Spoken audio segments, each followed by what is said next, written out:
نحمده ونصلي على رسوله الكريم أما بعد فأعوذ بالله من الشيطان الرجيم بسم الله الرحمن الرحيم وذروا ظاهر الإثم وباطنه إن الذين يكسبون الإثم سيجزون بما كانوا يقترفون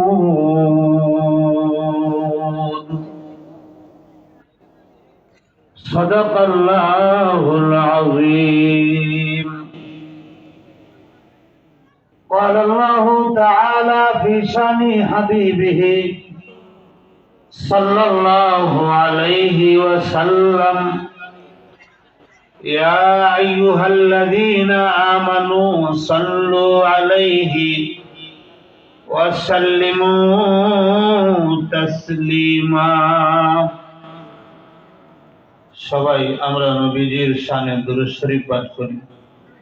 আল্লাহুম্মা সাল্লি আলা মুহাম্মাদিন ওয়া আলা আলি মুহাম্মাদ كما صليت على إبراهيم وعلى آل إبراهيم إنك حميد مجيد. اللهم بارك على محمد وعلى آل محمد كما باركت على إبراهيم وعلى آل إبراهيم إنك حميد مجيد. উপস্থিত আজকের এই ধর্মীয় প্রোগ্রামের শ্রদ্ধাভাজন সভাপতি, উপস্থিত দেখার মুহতারাম মুআজ্জাজ উলামায়ে কেরাম, সামনে উপস্থিত দিনপ্রিয় ইসলাম প্রিয় দিনদার ইমানদার মুমিন মুসলমান ভাইরা, বুড়া বাবারা, যুবক বন্ধুরা, পর্দার অন্তরালে অবস্থানরত মা ও বোনেরা, বিশ্বজাহানের মালিক বিশ্ব প্রতিপালকের দরবারে জানাই অসংখ্য অগণিত শুকর, যিনি আমাদেরকে দয়া করে মায়া করে ভালোবেসে দুনিয়ার কোন গুনাহের পরিবেশে না বসিয়ে যেখানে বসলে গুনাহ মাফ হয় এমন এক নুরানি মজমায় আল্লাহ পাক আমাদেরকে আসার এবং বসার তৌফিক দান করছেন। এই জন্য আমরা সকলেই মুহাব্বতের সাথে কালিমাতুশ শুকর পাঠ করি, বলি আলহামদুলিল্লাহ।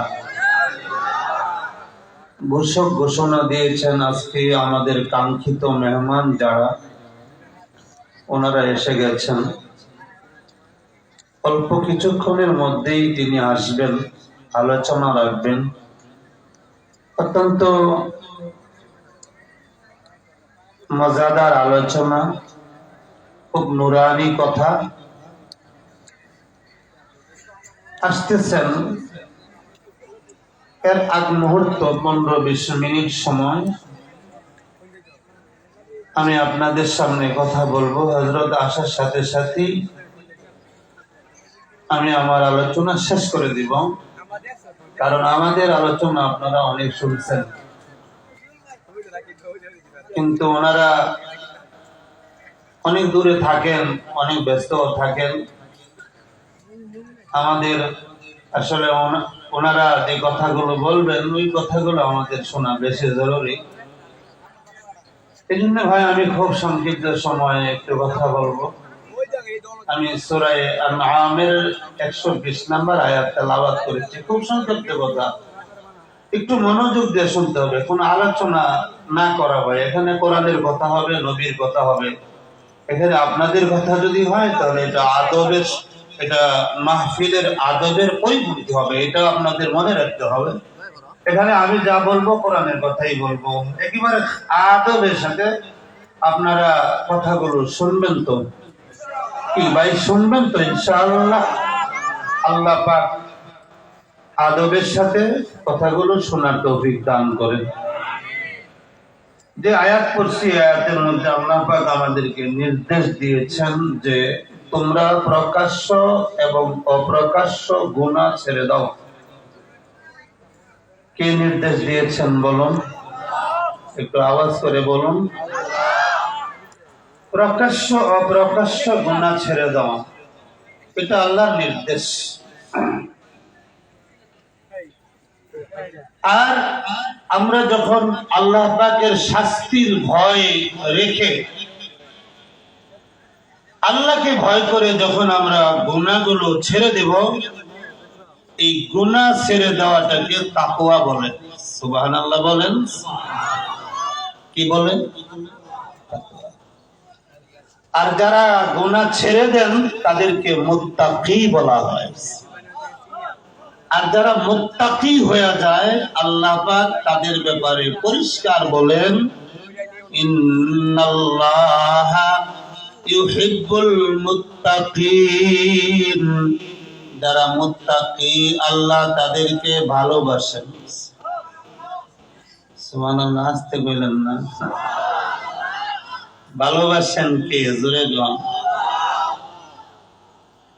আমার ভাইরা, অন্য আয়াতের মধ্যে আল্লাহ বলেন, যারা মুত্তাকি হয়ে যায়, ইন্নাল মুত্তাকিনা ফি জান্নাতি ওয়া নাঈম। যারা মুত্তাকি হয়ে যায় তাদেরকে আল্লাহ পাক ঝর্ণা বিশিষ্ট জান্নাত দান করবেন। অন্য আয়াতের মধ্যে আল্লাহ বলেন, ওয়াউজলিফাতিল জান্নাতু লিল মুত্তাকিন। যারা মুত্তাকি হয়ে যায়, জান্নাত তাদের নিকটস্থ হয়ে যাবে, দূরত্ব থাকবে না। সূরা তাইলে গুনাহ ছাইরা দেওয়ার নাম তাকওয়া, আর যারা গুনাহ ছাইরা দেয় তাদেরকে কি বলে? মুত্তাকি বলে। আমার ভাইরা, গুনাহ ছাইরা দিলে তাকওয়া। তাকওয়া কাকে বলে একটু বুঝেন আপনারা। এই আমার আলোচনা এতটুকু, পরে আমি আরেকটা প্রসঙ্গে একটু কথা বললাম, বয়ান শেষ। যেটা আমাদের খুব বেশি দরকার, খুব বেশি প্রয়োজন। কারণ কেউ বুকে হাত দিয়ে বলতে পারবেন না আমি মুত্তাকি। কথা বলেন ঠিক না ঠিক? কারণ গুনাহ ছাড়ার মেহনত আমাদের মধ্যে নাই। প্রত্যেকে আমরা গুনাহগার, কেউ গোপনে করি, কেউ প্রকাশ্যে করি। কথা বলুন ঠিক না ঠিক? আল্লাহর নির্দেশ, গুনাহ ছেড়ে দাও। এই যে আজকে মাহফিল আইসা অনেকে গুনাহ করতেছে, আপনাদের বিশ্বাস হয়? মাহফিল আইসা গুনাহ করতেছে। এই যে এই জায়গায় এটা মনে হয় যে একটা মেলা। কি বিশ্বাস হয়? মেলা। এটা মনে হয় যে মাহফিলের নামে এই জায়গায় মেলা দিচ্ছে। এই ব্যবসায়ী গুলো ব্যবসার ধান্দায় আছে, আর কিছু নারী পুরুষ সব একাকার হইয়া। আপনারা বলেন গুনাহ হবে না সওয়াব হবে? বলেন গুনাহ হবে না সওয়াব হবে? এদের জন্য দোয়া করেন, যারা এই মজমায় আছে, এই বাজারে, এই মেলায় যারা আছে, এরা যেন দ্রুত এই জায়গায় এসে পড়ে। আল্লাহ এদেরকে মাফ করে দিব। দোয়া করেন আল্লাহ এদেরকে আসার তৌফিক দান করে। গুনাহ হইতেছে আমার ভাইয়েরা। এবার একটু বুঝেন তাকওয়া কাকে বলে। তাকওয়া, খলিফাতুল মুসলিমিন হযরত ওমর রাদিয়াল্লাহু তাআলা আনহু, নবীর আরেকজন সাহাবী হযরত উবাই ইবনে কাব রাদিয়াল্লাহু তাআলা আনহুর কাছে যায়া বলেন, ওগো নবীজির সাহাবী, তাকওয়া কাকে বলে? তাকওয়া। খলিফাতুল মুসলিমিন হযরত ওমর রাদিয়াল্লাহু তাআলা আনহু উবাই ইবনে কাবকে জিজ্ঞাসা করতেছেন, তাকওয়া কাকে বলে? উবাই ইবনে কাব বলেন, আপনি কি কোনোদিন কাটা বিছানো পথে হেঁটেছেন? বলে, হ্যাঁ হেঁটেছি। কিভাবে হেঁটেছেন? সতর্কতার সাথে হেঁটেছি, সাবধানতার সাথে হেঁটেছি। যেন দেহের মধ্যে কোনো কাঁটা না বিধে। পয়গম্বরের সাহাবী হযরত উবাই ইবনে কাব বলেন, এর নামই হলো তাকওয়া। ওমর মরণ পর্যন্ত জীবন চলার পথে পথে বাঁকে বাঁকে গুনাহ নামক কাঁটা শরীরে বিঁধতে চাইবে, কিন্তু এই গুনাহ নামক কাঁটা থেকে যদি সাবধানতার সাথে সতর্কতার সাথে বাঁচতে পারেন তবেই তাকওয়া হবে। সুবহানাল্লাহ। আপনি যেমন কাঁটা বিছানো পথে হাঁটেন খুব সতর্কতার সাথে সাবধানে, এরকম ভাবে দুনিয়াতে যখন চলবেন এমন সতর্কতার সাথে চলবেন যেন আপনার দেহের মধ্যে কোনো গুনাহের দাগ না লাগে। সুবহানাল্লাহ, সুবহানাল্লাহ। এটার নাম তাকওয়া। আল্লাহ বারবার কোরআনে বলছেন তাকওয়া অবলম্বন করো, তাকওয়া অবলম্বন করো। বলে তাকওয়া কি? বলে এই যে এটার নাম তাকওয়া। আমার ভাইরা, আল্লাহ পাক কোরআনে কারীমের মধ্যে বলেন যারা তাকওয়া অর্জন করবে, ওয়াসিফাল্লাযীনা তাকাউ রাব্বাহুম ইলাল জান্নাতি যুমারা, যারা তাকওয়া অর্জন করবে দলে দলে তাদেরকে জান্নাতের দিকে নিয়ে যাওয়া হবে। সুবহানাল্লাহ। হাত্তা ইযা জাউহা, হাত্তা ইযা জাউহা ফুতিহাত আবওয়াবুহা, জান্নাতের গেটে যখন যাবে গেটগুলো খোলা যাবে।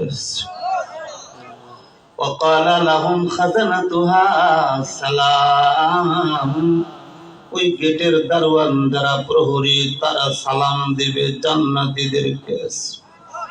আরো জোরে গান, সালামুন আলাইকুম তিবতুম, এবং ফেরেশতারা বলবেন তোমরা সুখে থাকো। সুবহানাল্লাহ। ফাদখুলুহা খালিদিন, এবং অনন্তকাল তোমরা জান্নাতে বসবাস করতে থাকো। কাদেরকে বলবে? যারা তাকওয়া অবলম্বন করবে। কথা কোন ঠিক না বেঠে?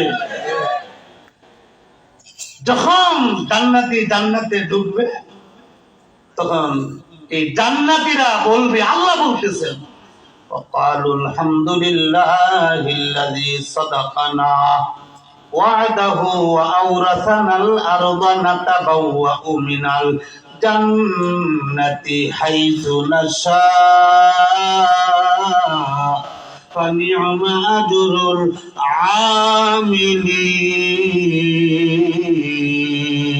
العاملين। জান্নাতীরা বলবে কি জানেন? তারা বলবে ওই আল্লাহর প্রশংসা করি যিনি তার ওয়াদা পূর্ণ করেছেন। ওয়াদাটা কি ছিল? যে তোমরা যদি তাকওয়া অবলম্বন করো আমি আল্লাহ তোমাদেরকে জান্নাত দান করব।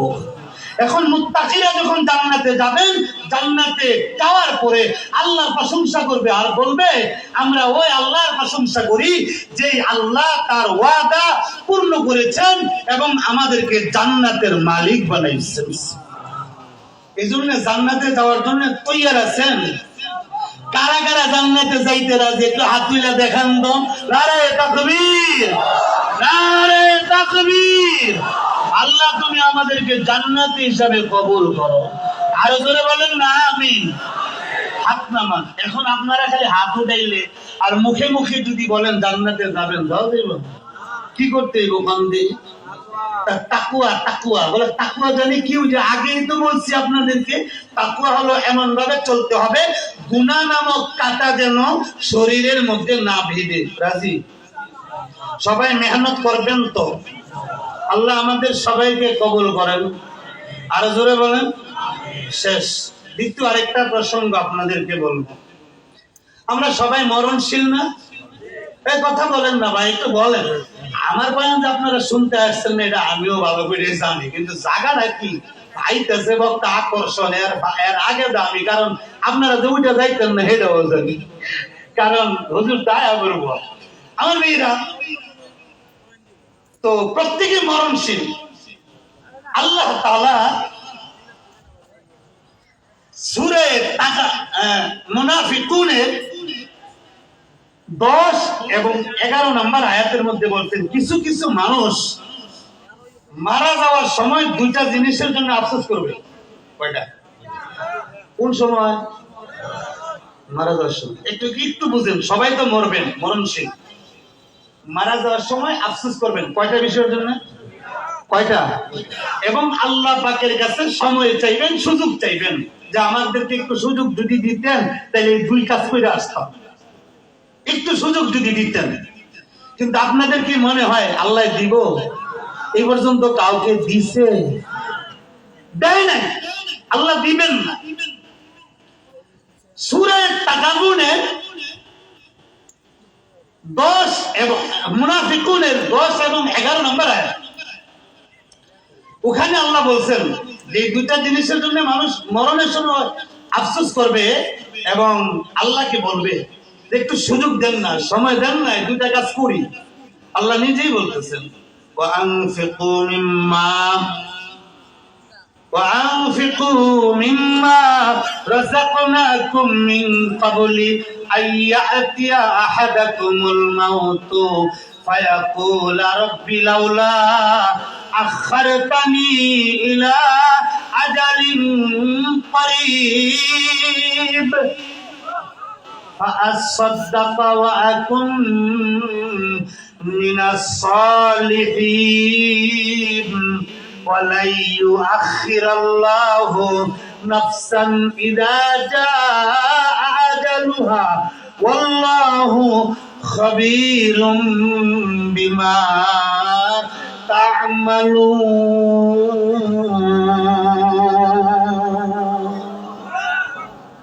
আল্লাহ বলেন তোমরা খরচ করো আল্লাহর রাস্তায়। এই বুঝেন, একটু খেয়াল করেন কথাটা।